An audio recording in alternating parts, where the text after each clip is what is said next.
Hi, can I just check, is my sound okay? Can everybody hear me? Oh, excellent. That's great. Okay.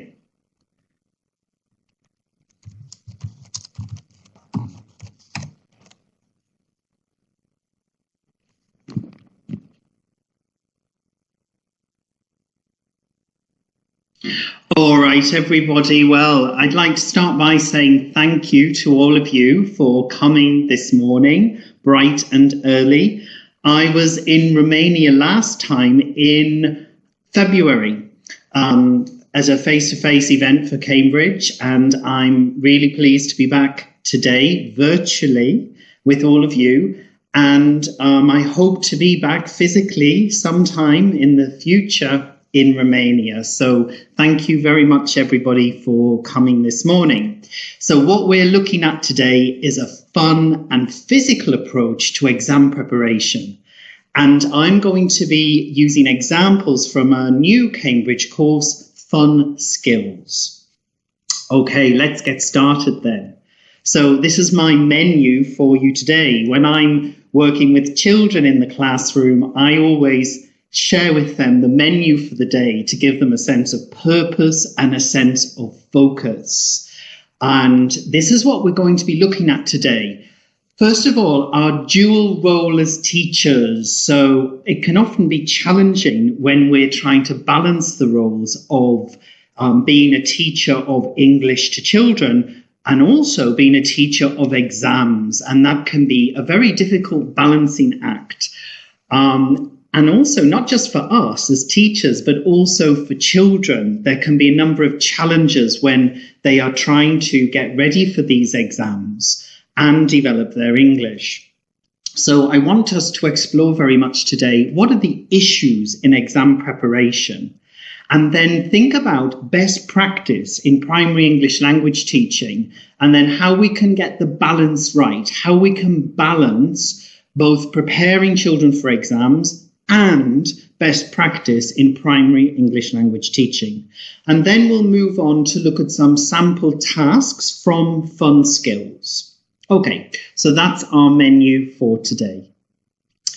First of all, then, let's look at that dual role that many of you have. So being a teacher of English to children, but also being a teacher of English to prepare for exams, because it can involve quite different hats and wearing different hats. So how can we do that? Well, first of all, what are the challenges then?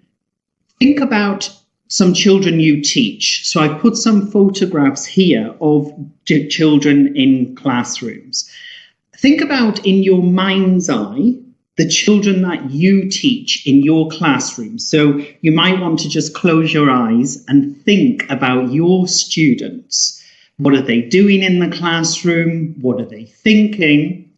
And I want you to imagine, as many of you do, that you are teaching exam preparation.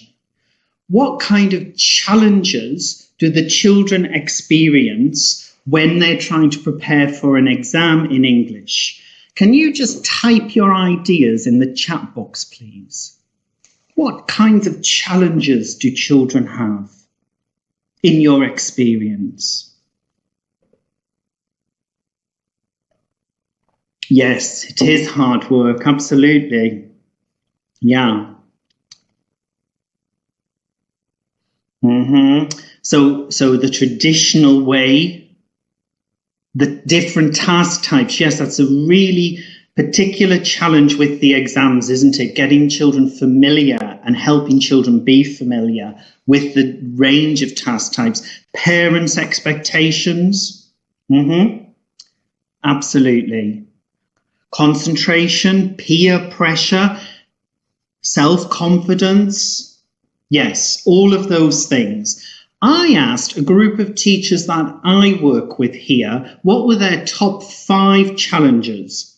And these are the ones they identified.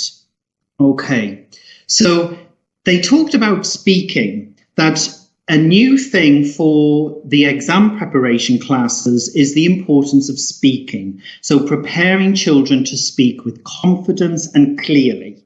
So if we want children to speak clearly, we need to focus on pronunciation. But a lot of teachers said that this can be very mechanical and boring for the children. So that's the first one. The other one teachers talked about a lot was vocabulary lists. You know, those of you who prepare children for starters, for movers, for flyers, there's an awful lot of vocabulary, isn't there? And if these are presented to children for exam preparation in a decontextualized way, it can feel overwhelming and it can be an overload. And as some of you said earlier, it can be very hard work. Also, some of you said about the traditional way English for exams can be taught. So I often see classes that are very sedentary. The children are, doing book work and they're not active enough. And that's very much what I want to focus on today, is how to help children be more active. Also, some of you talked about cultural background in this exam preparation material and how sometimes for children around the world, and I'm sure it's like this in some of your experiences, they struggle to see the links to their own lives outside of the classroom. And then finally, that upside down one, it's not much fun. So this is very much what today's webinar is about, moving away from these challenges, making it more physical, making it more engaging, and making it more fun. So how can we do that? All right. These are some issues with preparing young learners for exams from the literature. So first of all, we have Andrew Littlejohn. And some of you mentioned the range of task types, and Andrew Littlejohn talks about this. He says that some of the exam task types are very much for the future. So as if the children are rehearsing for something they might do in the future when they're older. So it's not very much in the child's world. And Janie Moon talked about this as well, that the topics, things like jobs, definitely are not relevant to children's immediate lives and their immediate communication needs. So those are both very real challenges. This quote from James Bourke, writing in the ELT journal, he talks about the way language is dealt with. And often in exams, children need to explicitly focus on language, but that's not always a good marriage with how children learn languages and what we know from theory about how children learn. So he's saying we need to package language in a way that makes sense to children. So a whole language approach, whereas exams can often be focused on bits or parts of language. Okay, so let's see then. What can we summarize are the insights from best practice in teaching children, and how can we then apply these insights to our exam preparation classes? All right, so first of all then, we need to get the balance right. So we talked earlier about you having this dual role, that you're the teacher of primary children, but you're also a teacher exam preparation. It can be a very difficult balancing act. So how do we get this right? How do we combine the two so that we can be successfully both? We want to teach children English that is useful, motivating, and meaningful, but we also want them to do very well at exams. So how can we combine the two so that we have a good balance? I'm going to be giving you some ideas today, later in the webinar, about ways to get this good balance. All right, so what do we learn from best practice? Again, looking at Andrew Littlejohn's work. He talks about teaching vocabulary and teaching lexis or grammar. And he says that it's not really, if we do very explicit focus on form, this is not really how children learn language. It's not really what research shows us about how children learn language. So we need to embed this. We need to embed this in child-friendly contexts. That's what we learn from that first bullet point there. The second one from Lynn Cameron, she talks about the different levels, and I'm sure you've experienced this. In one of your English classes, you can have children of many different levels, many different literacy levels, particularly with reading and writing. So we need to think about ways to differentiate our support so that we can reach and teach all of the children in our classes, our exam classes. All right, Sheila Rickson, she said, because we are teaching children, we need to balance a focus on language with a focus on social and emotional learning. I think that's very important at the moment, given the world situation and the anxiety and the stress children can feel. Taking exams can make it even more stressful. So we need to remember to include lots of child-friendly activities and tasks so that exam taking and exam preparation isn't so stressful. And that's very much what Rico Otomo talks about as well, the stress, that we need to do practice that helps them succeed in the exam, but that doesn't cause stress, that it isn't this traditional learning that you were talking about earlier. Okay, then in terms of the materials you're using, David Hayes talks about the need for the materials you're using to prepare children for exams to mirror or reflect the way children learn language. So that's something very important to remember, that we need to keep remembering in our English lessons for exams, how do children learn language? How can we work with the material in a way that reflects the child development? Then Janet Enevo, she talks very much about motivation, and exam stress and exam preparation can be demotivating for children. So we need to think about ways to keep that motivation very high. Okay, and another quote from James Bourke, again writing in the ELT journal. And for me, this is a very, very powerful quote. And it's an important reminder to us as teachers of children and teachers of exams. So James Bourke says we need to rediscover, so remember, and inhabit the world of the child. So always think about, not the future when they are teenagers and adults, but what about now? What about now for a 9-year-old, for a 7-year-old? So James Bourke says children live in a world of fantasy and make-believe, a world of dragons and monsters, talking animals and alien beings. So I want you to remember those topics he mentions and the importance of make-believe, because in their world there are no tenses or nouns or adjectives. So when we are helping children with vocabulary and grammar, we need to embed that in child-friendly contexts. Okay, let's move on then. So that's very much what we learn from the literature and what the literature tells us about best practice in teaching children English. Okay, so how can we get the balance right, where we want to be child-friendly, we want to be age-appropriate, but we also want the children to do well in these exams? So striking that balance. Well, here I have for you 10 ingredients for success. The first one is to focus on the physical. Exam preparation classes in English should have a lot of physical activity, doing, moving. So it's not sedentary. So using total physical response is a great way to energize and activate, and also help children to focus on meaning in an engaging and child-friendly way. Also, we need to think about the ways in. Now, by ways in, I mean how to introduce children to a task type in a way that is engaging and motivating. So we need to think creatively about our ways in.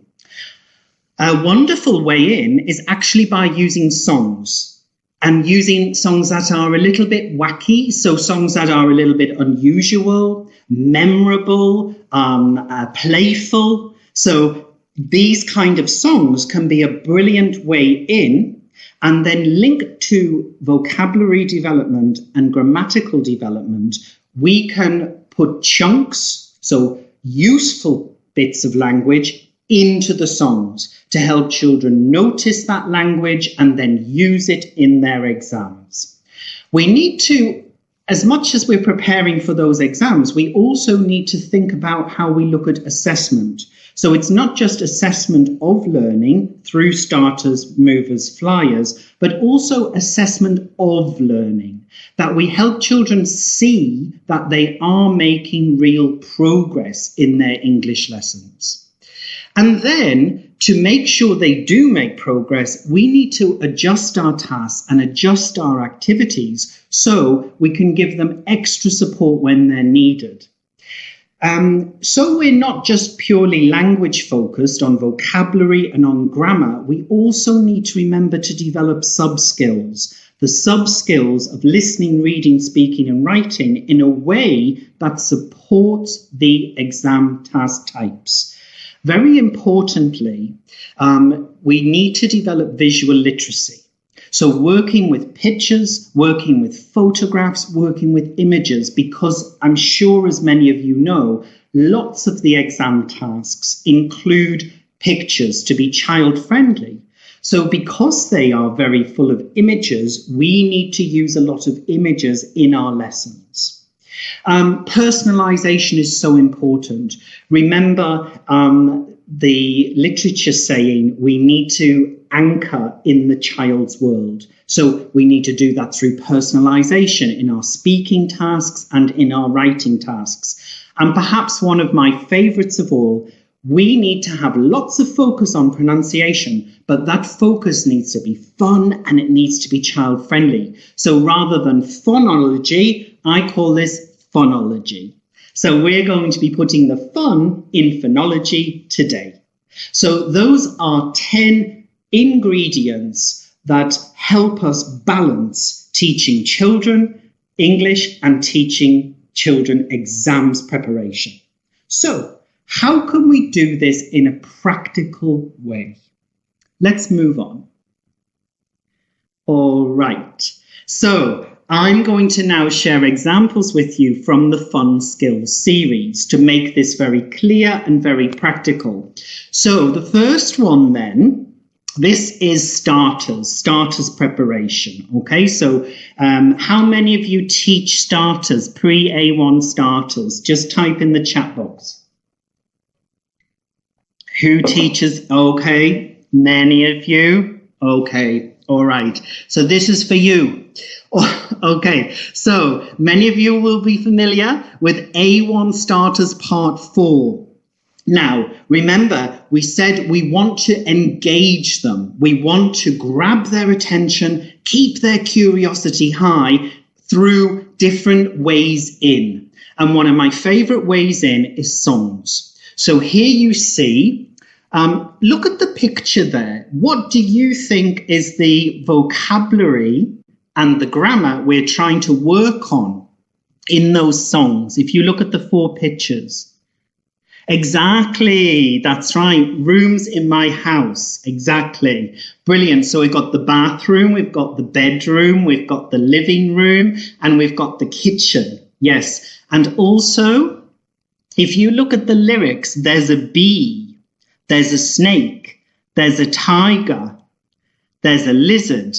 So we're also, yes, we have furniture, prepositions of place, insects, animals, and it's all integrated and embedded. The brilliant thing about high-frequency starters vocabulary through a song is that the children will start singing the song. Before they know it, they are practicing a listening task, and this is listening part 4 in pre-A1 starters. And also, remember, we said the need to have chunks of language. So there we have, don't worry, I can help you. So think about how high frequency and how important that is for this period in the world. Don't worry, that reassuring. So very high frequency. And also it reflects what Sheila Rickson said about the need to have the social development as much as the linguistic development. Linked to that, making child-friendly listening tasks. So for example, if you look at the next page, you have listen and do, listen and point, listen and colour. So this is all very, very useful listening and speaking practice. So this is for speaking part one, where they're describing, they're listening, and then they're describing the rooms in the house and the prepositions of place. But by doing tasks like listen and do, listen and colour, listen and point, it makes it very child friendly. And remember, we said we want to personalise. And a great way to personalise is to give children choices. So if you look at that speaking task, the children choose 3 objects in the picture and they talk about them to their friend. So lots of pair work, but pair work with choice. And these are very simple choices, aren't they? They're choosing 3 things from the picture, but it's still an element of choice. And that's really, really important. Okay, so that's pre-A1 starters. Yes, they love listen and colour. That's great. Yeah. Okay.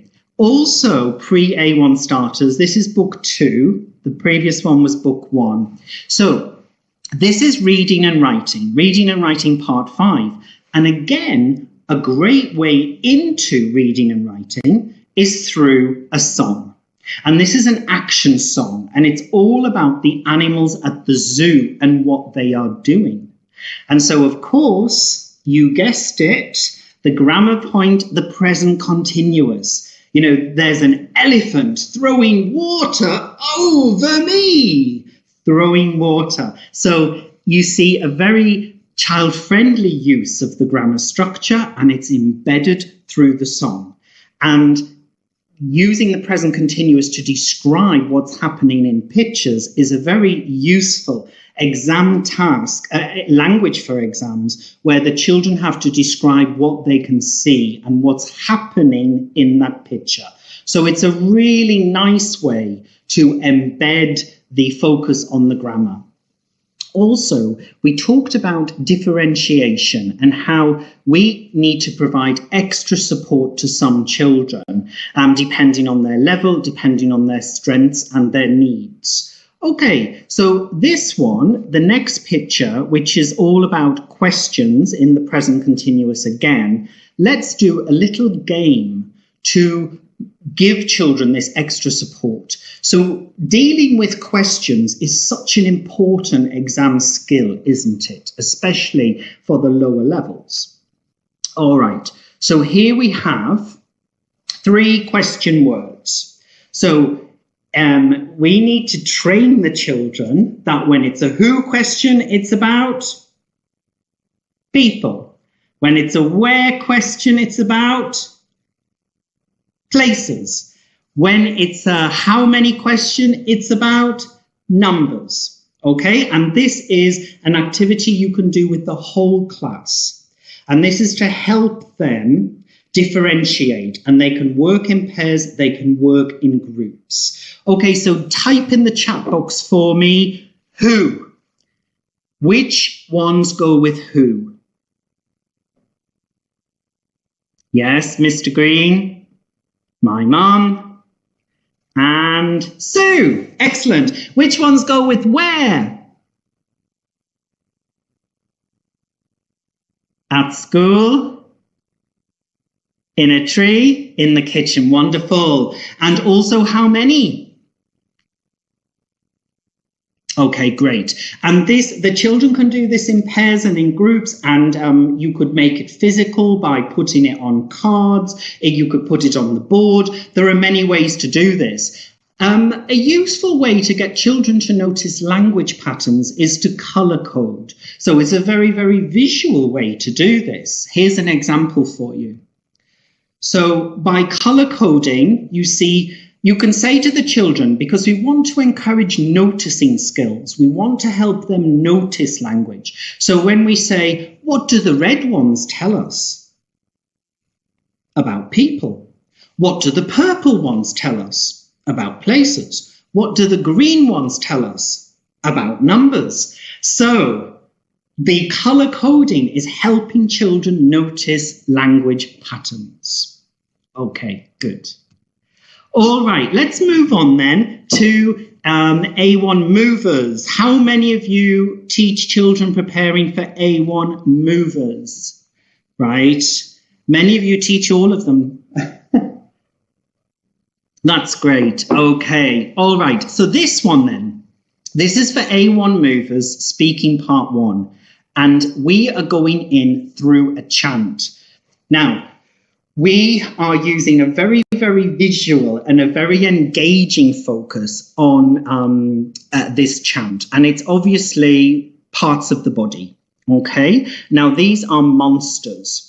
And because we said we need to develop visual literacy, we want to use images that grab their attention, that as soon as the children open the book, they want to start describing in their mind's eye. And then they look very closely to spot those differences, and that gives them a real reason to use the language and describe. Okay, again, if you look at the next page, also preparation for listening part 1. This is listen and colour. And again, they have personalisation and choice, because if you see the second one, snort, snort and snore, the second one is snore, the children can choose what colours, and then they can describe snore's appearance. So it's a very child-friendly way of getting them to notice and describe. So this is the chant that it's based on. Remember, we said we want to make chants fun and physical. So let's practice that now. I want you to be brave and I want you to be bold.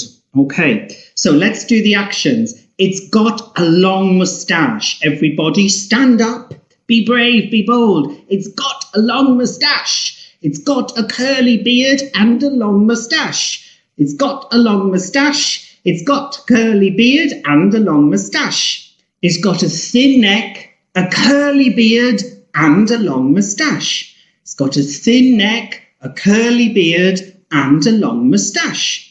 It's got green shoulders, a thin neck, a curly beard and a long moustache.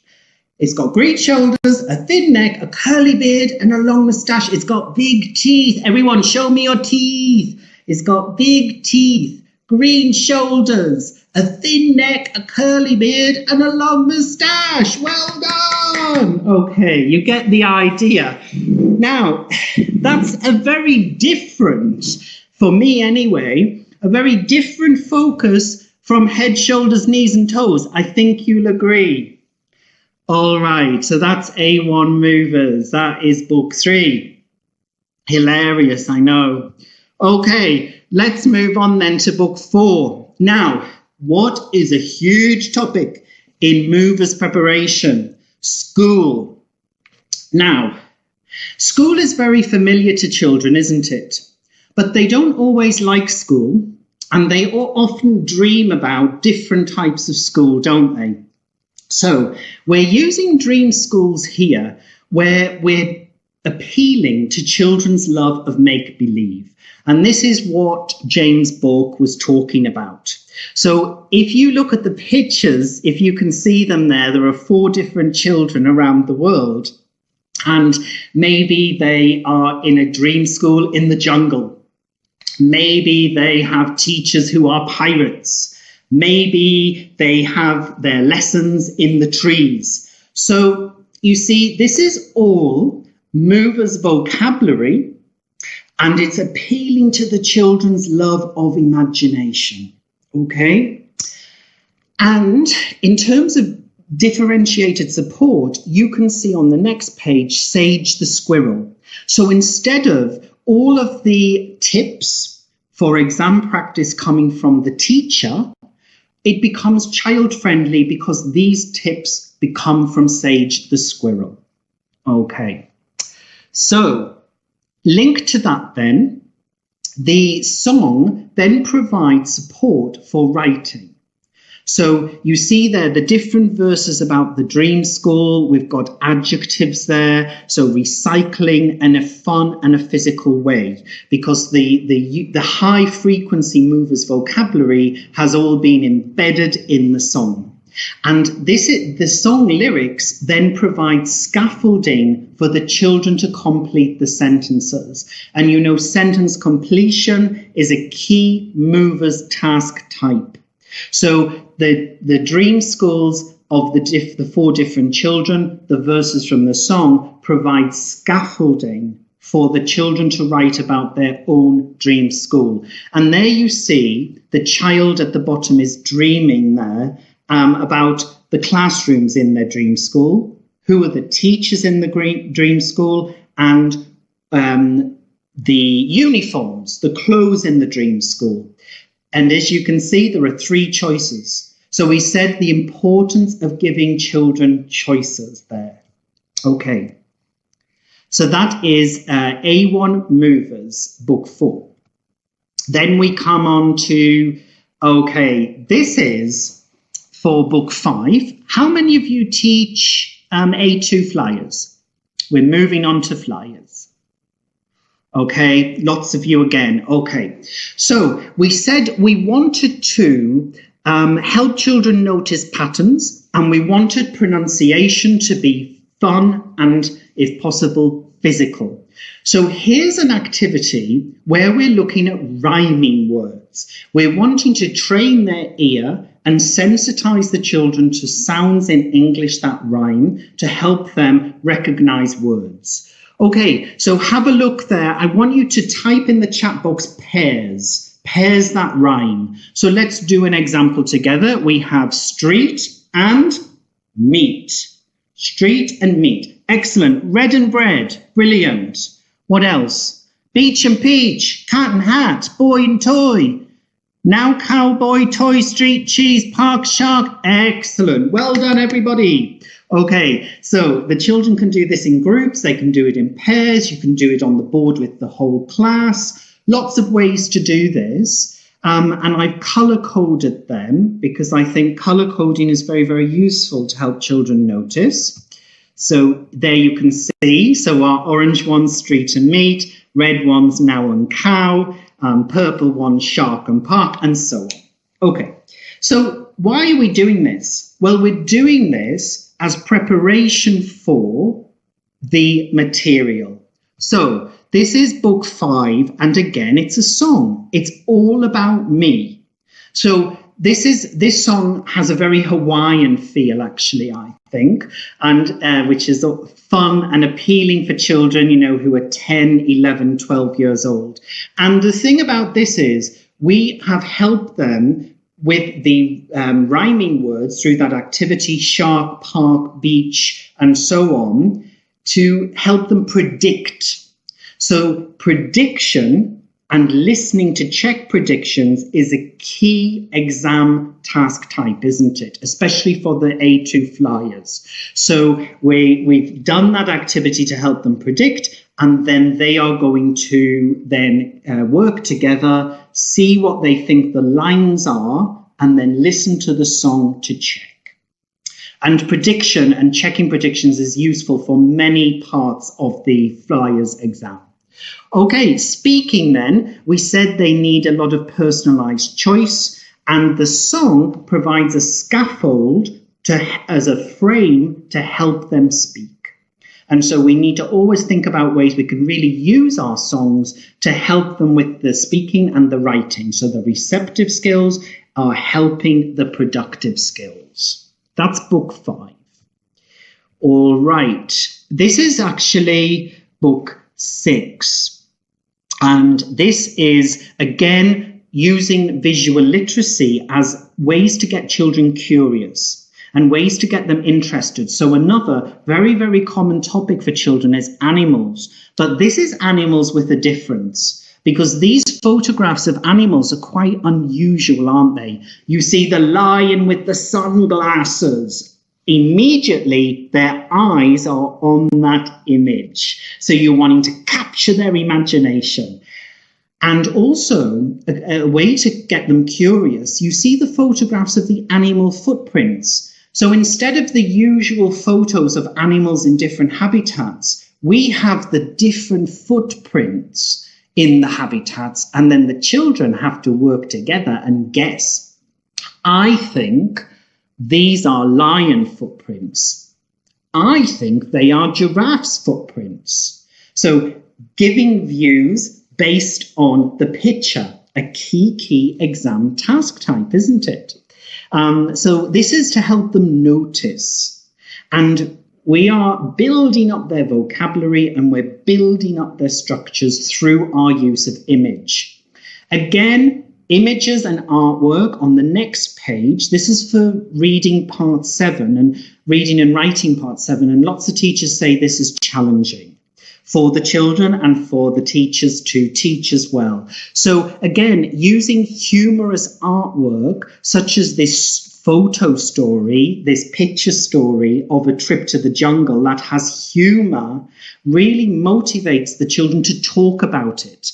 And what we know from research is that doing speaking before the writing helps scaffold the writing. Okay.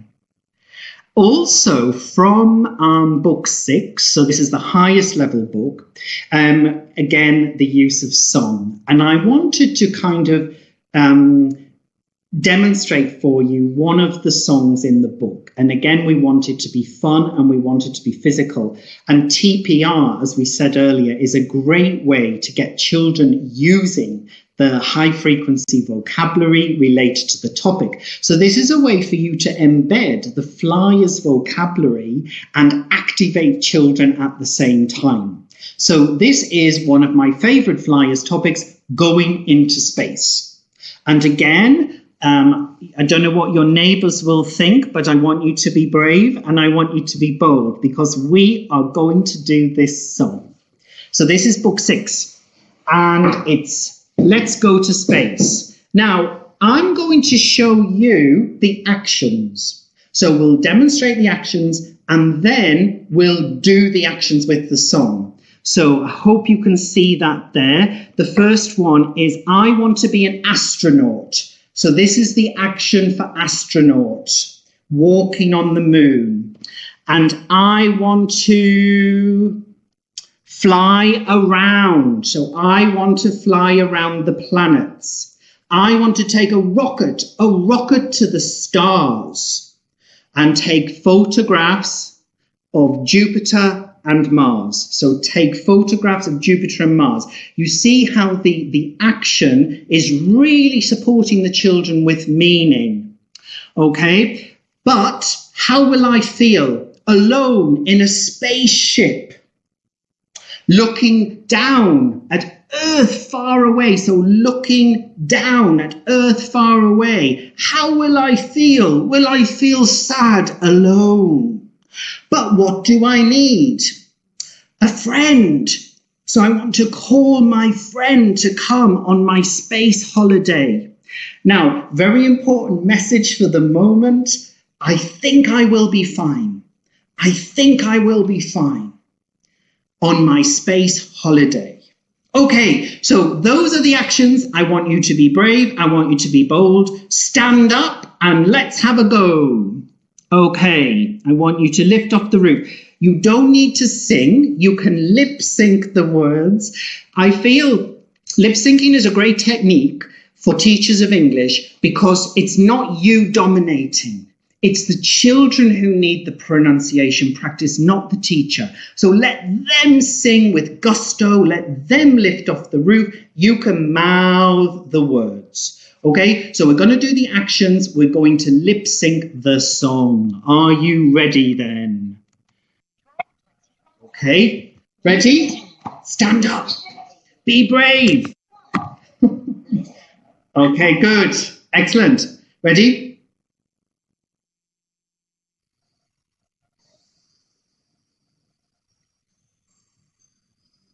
Ready? Show me your astronauts.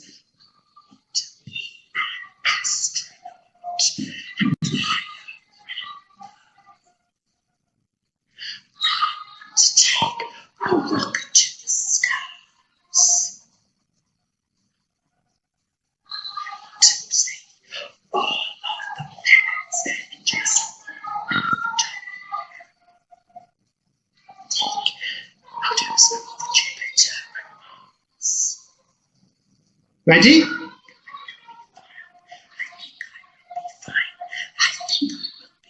Round you go.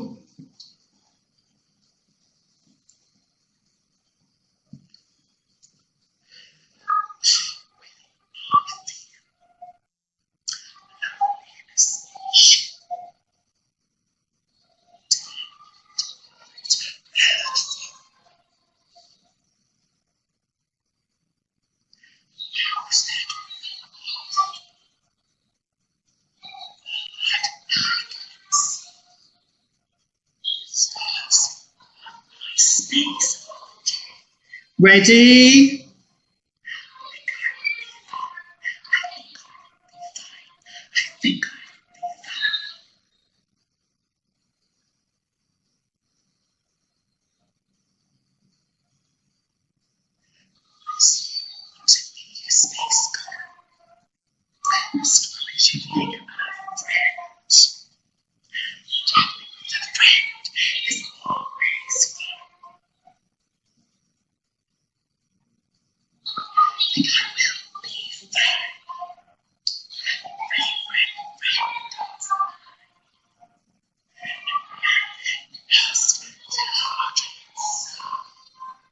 Last one.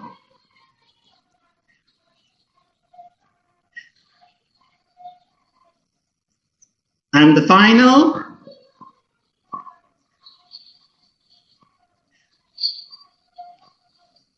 Okay, everyone, well done. Okay, excellent. So very fun, very physical. So lots of use of TPR there. Okay. Track 20. Last one then.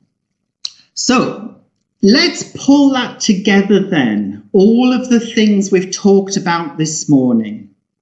First of all, we need to engage children in exam tasks with ways in.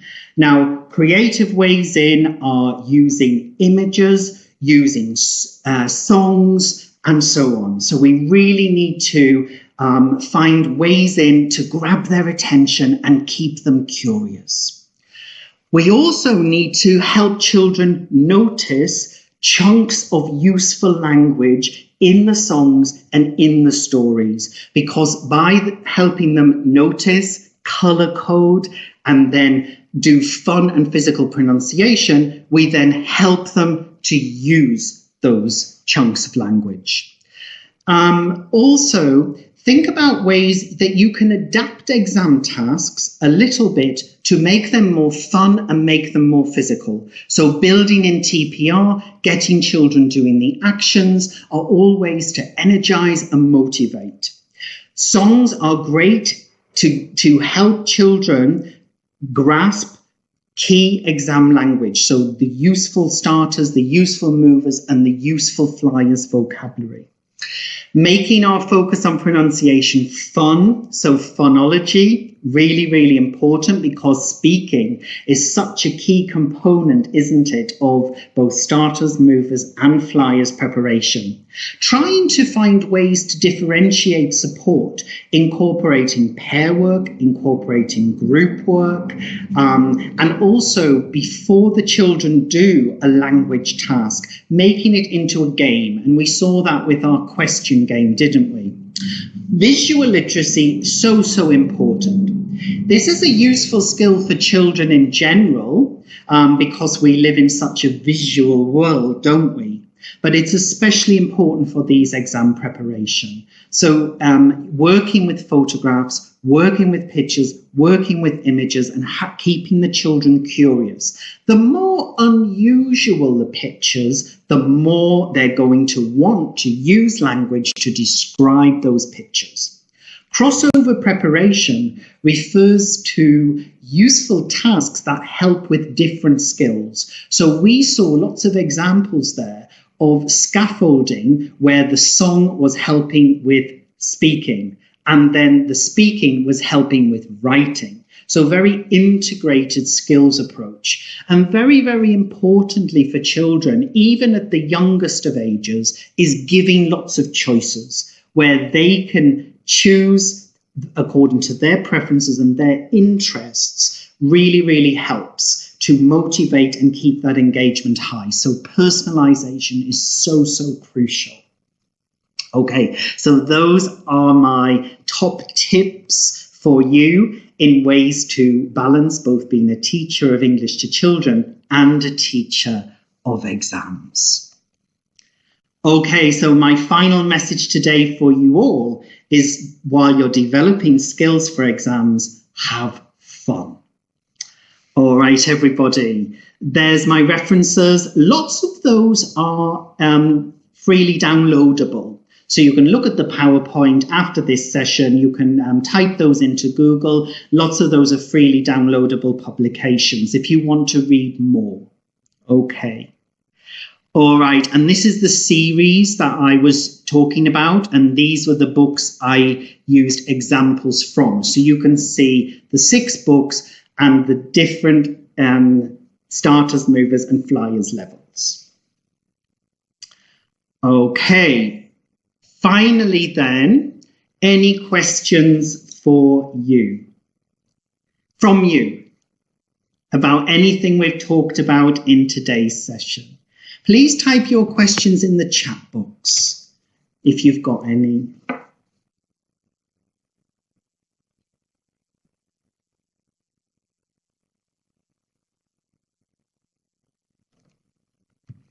Hopefully it was useful, and when you go back to school, you'll be able to use some of these, and also when you are teaching online as well, you can adapt these tips for online.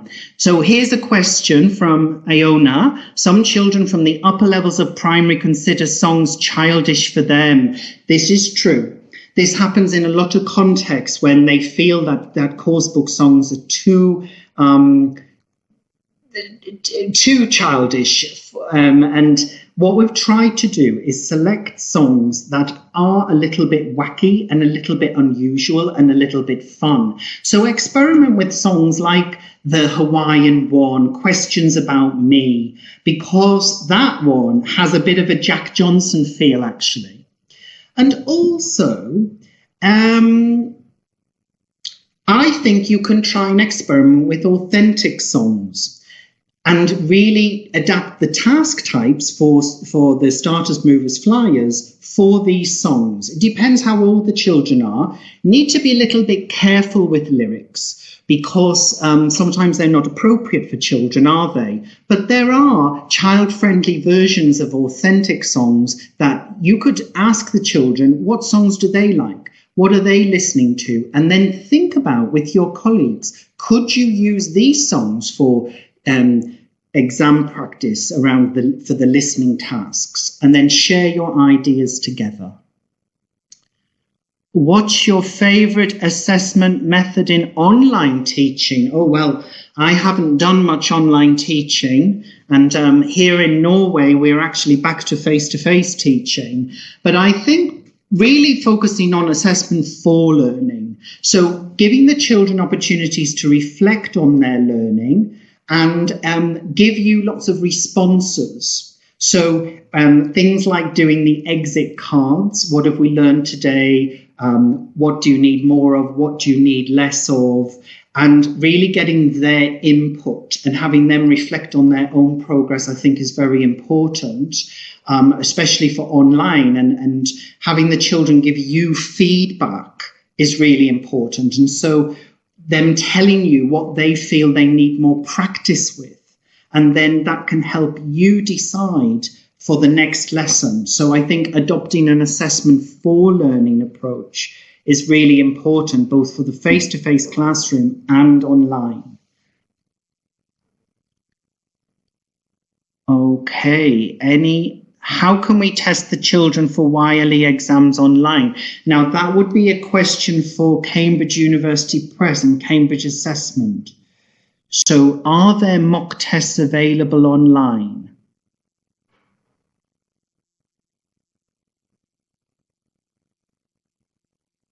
That I don't know. We'd have to check with CUP and let you know.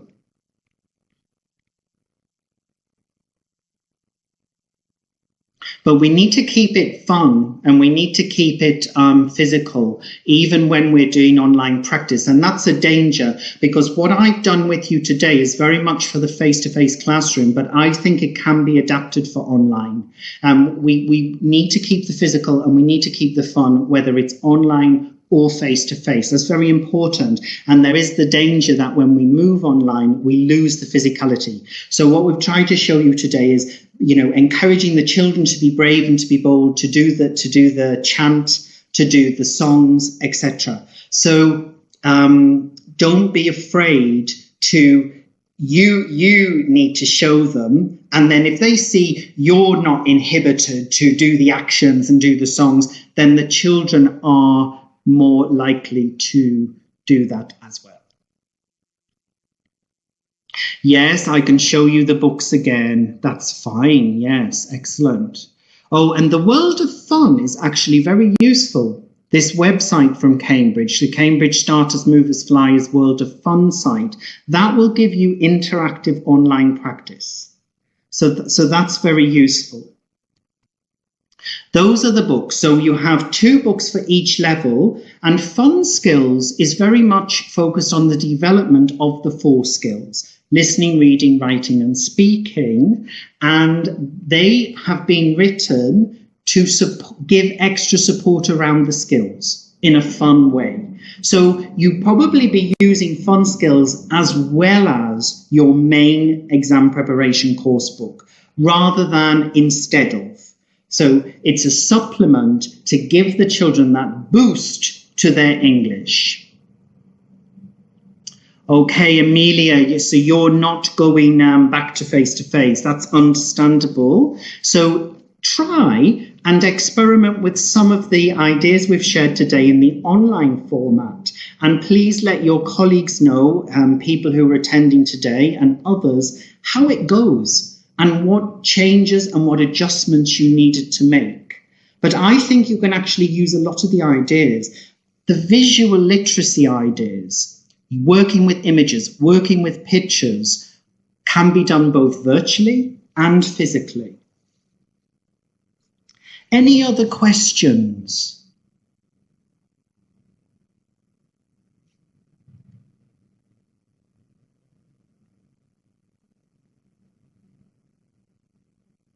Yes, Paula, that is a very good question, isn't it? About, can the exams themselves be administered in an online format? I'm not sure. That's something we'll have to check with Cambridge. Because you're right, you do want that physicality, don't you, where they actually take the picture physically. So we'll check with Cambridge assessment and we'll let you know. All right, any other questions, anybody? Now that's a very big question, isn't it, about parents and communicating with parents. Parents' pressure, the pressure of parents for children to succeed in exams is very, very challenging, isn't it, in many contexts. And I think it's about doing parent education and parent training about the approaches and the methods, and also ways that parents can help support preparation at home. And it's not just doing mock tests. For each of these Fun Skills books, there are home booklets.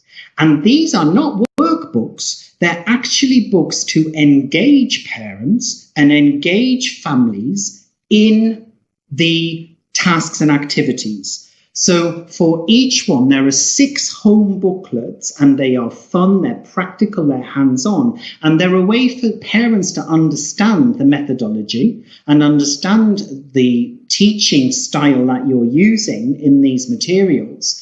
3 of these books are freely downloadable. So you can try an experiment with those. They're also suitable, I think, for use online.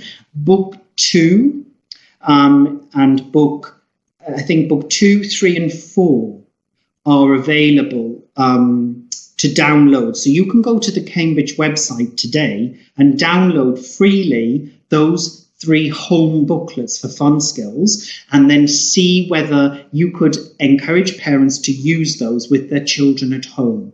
Because I think that will help parents understand the methodology that you're using in the classroom or in the online classroom. That's a good question about pair work and social distance, yes. So then you have to get very creative, don't you? Things like shouting dictations, which can be very noisy. But if you do that at a set period, not all day and not every day, but you have set periods when you do things like the shouting dictation. And also thinking about ways to have children, if you're going back to the physical classroom, thinking about ways to have children move around. So, for example, with this chair, if we want them to talk to someone, to give them speaking practice, we don't need to be moving all over and doing surveys and mingles. We could just move our chair around and then we have a new partner there. We could move our chair here and have a new partner there. Move our chair around, a new partner. So we're wanting to minimize movement, but we do need to keep a communicative classroom. So we need to think quite creatively about how to do that. So shouting dictation is one, and having the children move in a limited way is another. They could just stand up and move, but it minimizes movement rather than these mingles and surveys where they're all over the classroom mingling with many different people. Oh, teaching style or philosophy, I'd say child-centered. We're wanting to put the child at the heart of what we do, and really base our teaching around their world and their interests, rather than our own. And that can be very hard when we're doing exam preparation, because often the exam is at the centre. And so what I've tried to do in today's webinar is help you get a better balance, and also really try and start from the child's world and the child's interest. And when we wrote these fun skills materials, that's what we're trying to do, to keep them familiar with the exam tasks, but in a way that starts with the child's world. And I think there's many exam preparation materials out there, but they're very much focused on the exam rather than the child. So we need to be child-centered and child-focused. All right, everyone. So I'd just like to say a huge thank you for coming this morning. I know you're very busy and you have a lot to do. So enjoy the rest of this conference. I know you had yesterday and you have the rest of today, and I'm sure you will have lots of fresh ideas to take back to your classroom or even the online classroom. So thank you very much, everyone. Stay safe, and I wish you all the very best. Thank you.